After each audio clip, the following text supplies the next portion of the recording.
Hello guys, welcome to my vlog. Ito nga pala, kasama ko nga pala ang aking jowa. Papunta kami ngayon ng bayan. Ito na nga guys, dumating na kami dito sa tulay na lagi namin dinadaanan papuntang palengke at bayan.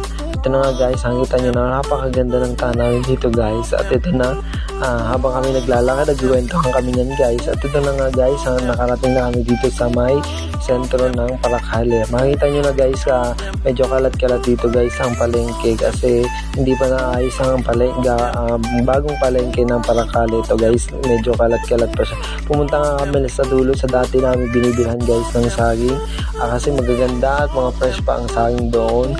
Nakikita nga, dito na kami guys, malapit na kami. At ito na nga guys, nakita nyo na napaka-fresh ng mga gulay at prutas dito guys. At ito na, pumipili na ang aking jowa ng saging. Medyo malalaki yung saging na napili niya guys. At ito na nga, ikikilo niya na ang aming saging na binili guys.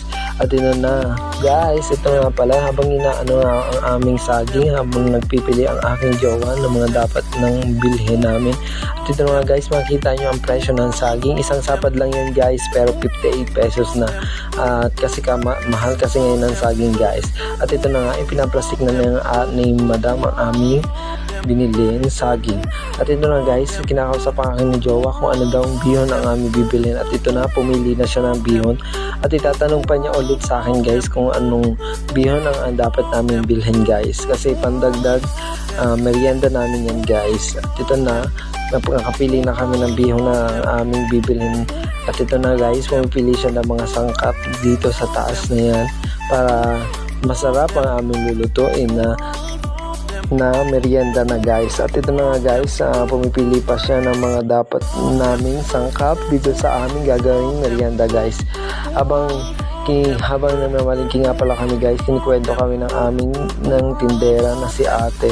At ito na nga guys, nagkipagkwentuhan pa ang aking jowa sa tindera kasi yun na nga guys, kinikwenta na ng tindera yung aming mga pinamili. Makita nyo guys, napakarami namin binili guys kasi pang merienda namin yan guys. At ngayon lang yan guys, makikita nyo, ang dami, may gulay, may pangsangkap, may bihon guys. At may kasama na dyan guys ang saging nga pala guys. At ayun na nga guys, naglalakad na kami pa uwi habang dala-dala ang aming mga pinamiling para sa gagawin naming merienda guys. At ito na nga, dumating na kami dito sa Mayriles. Habang naglalakad nga pala kami guys, ay nakita namin ang isang si Kuya.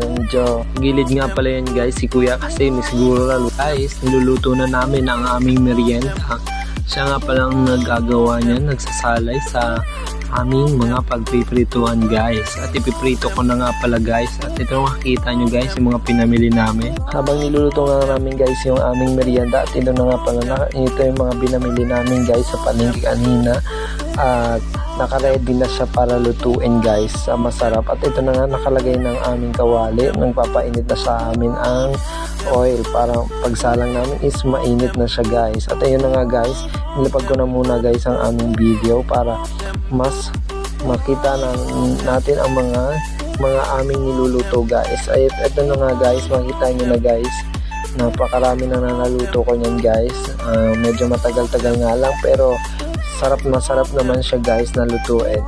At ayun na nga guys, umextra ang aking asawa doon nga pala guys. At ito na nga pala, makita nyo guys, napakarami ko nang naluto nyan guys.